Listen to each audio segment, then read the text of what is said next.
What if I told you the truth behind the assassination of President John F. Kennedy might be buried under layers of lies, misdirection, and hidden agendas?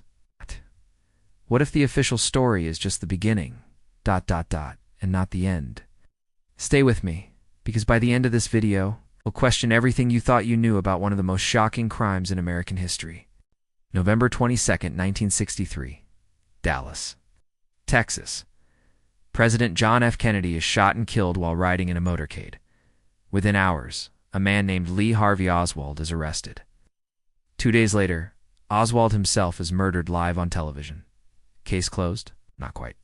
Over 6 decades later, JFK's assassination remains one of the most controversial events in modern history, spawning countless books, documentaries, and investigations. The U.S. government says Oswald acted alone, but millions of people around the world aren't convinced. In this video, we're going to peel back the layers of mystery, confusion, and contradiction. We'll examine the evidence, the inconsistencies, and the most enduring conspiracy theories, some chillingly plausible, others wildly speculative. Let's begin the investigation. 1. The official story. A lone gunman, according to the Warren Commission, which concluded its investigation in 1964. Lee Harvey Oswald fired 3 shots from the 6th floor of the Texas School Book Depository. 1 bullet missed, 1 struck both Kennedy and Texas Governor John Connally, and the 3rd delivered the fatal headshot. But here's where things get strange. Witnesses at the scene reported hearing shots from different directions. Some believed shots came from the infamous grassy knoll. And what about the so-called magic bullet that allegedly caused 7 wounds in 2 men without being significantly damaged? Is that really plausibly a story crafted to fit a predetermined conclusion? 2. The immediate aftermath. Silencing Oswald. 2 days after Kennedy's death, while being transferred to another jail, Oswald was shot by nightclub owner Jack Ruby. The murder was broadcast live to millions. Ruby claimed he acted out of grief and love for Jackie Kennedy. But others suggest a darker reason, to silence Oswald before he could speak publicly.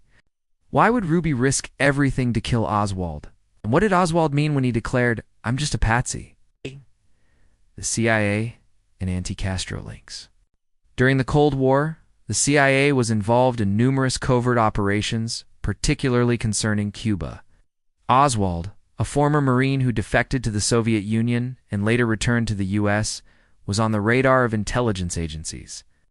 He also had bizarre connections to pro-Castro and anti-Castro groups.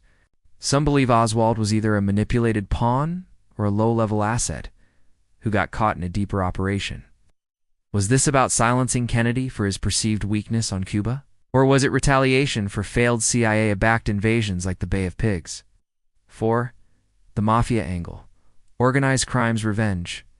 Kennedy and his brother, Attorney General Robert F. Kennedy, had declared war on organized crime.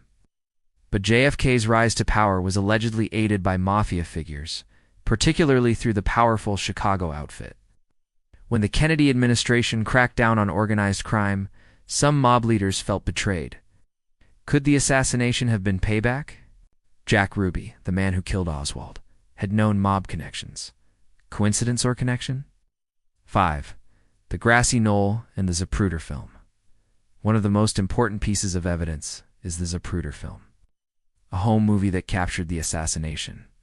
Frame by frame, it appears to show Kennedy's head snapping backward, suggesting a shot from the front, not the rear, where Oswald was positioned.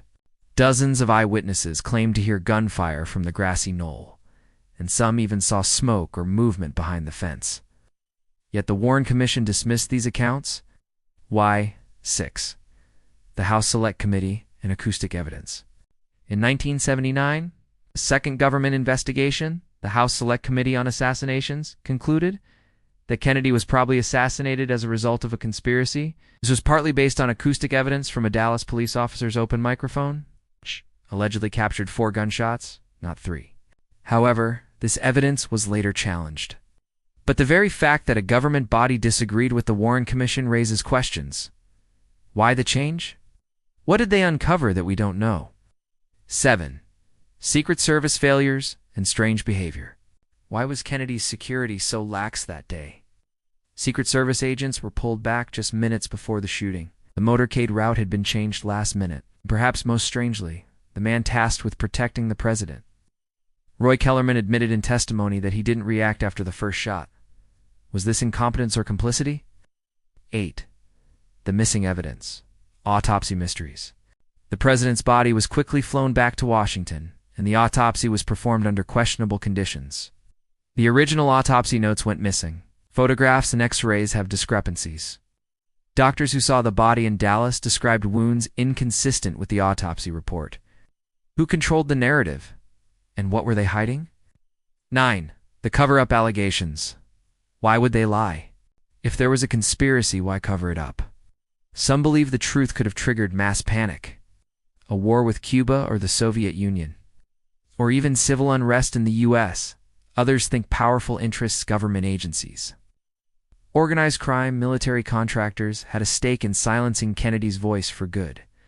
The cover-up, they argue, wasn't just about who pulled the trigger, but why it happened in the first place.